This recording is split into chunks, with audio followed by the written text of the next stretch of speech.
ଦେଲେନି ସଂକେତ ହୋଇଯିବ କଳିଯୁଗ ଶେଷ। ଯେତେବେଳେ କଳିଯୁଗ ଶେଷ ସମୟ ଆରମ୍ଭ ହେବ, ଲୋକମାନେ କୁହନ୍ତି ଆମକୁ କଣ ମିଳିବ ସଂକେତ। ଆଜି ସେହି ସଂକେତରୁ ଆମେ 3ଟି ସଂକେତ କହିବୁ, ଯାହାକୁ ଆପଣ ଦେଖିଲେ ଜାଣିବେ କଳିର ଶେଷ ସମୟ ଆସିଲା ବୋଲି। ମହାପୁରୁଷ ଅଚ୍ୟୁତ ଲେଖିଛନ୍ତି, ଗୋଟିଏ ପକ୍ଷୀ ଦେବ ସଂକେତ, ଆଉ ଗୋଟିଏ ବୃକ୍ଷ ଦେବ ସଂକେତ, ତାପରେ ମଣିଷ ବି ଦେବ ସଂକେତ।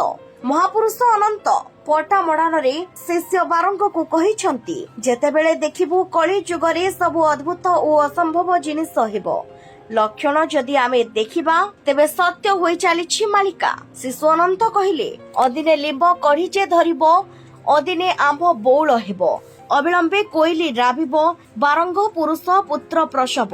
ଶିଶୁ ଅନନ୍ତ ବାରଙ୍ଗକୁ କହୁଛନ୍ତି, କଳିଯୁଗରେ ଏମିତି ସମୟ ଆସିବ, ଅଦିନରେ କୋଇଲି ରାବିବ, ଆଉ ସେହି ବୃକ୍ଷ ହେଉଛି ଲିମ୍ବ ଗଛ, ଯେଉଁଠି ପ୍ରଥମେ ସଂକେତ ମିଳିବ।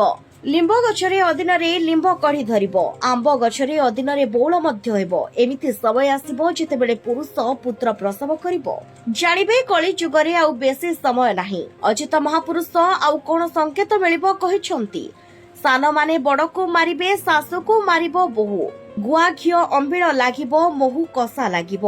ତେବେ ଜାଣିବେ କଳିଯୁଗ ଶେଷ ହେବାକୁ ଆଉ ବେଶୀ ଦିନ ନାହିଁ, ପାଖେଇ ଆସିଲାଣି ସମୟ। ଆଉ ବେଶୀ ବେଳ ନାହିଁ ଲୋ ବଉଳ, ନିକଟେ ହୋଇବ ଦେଖା।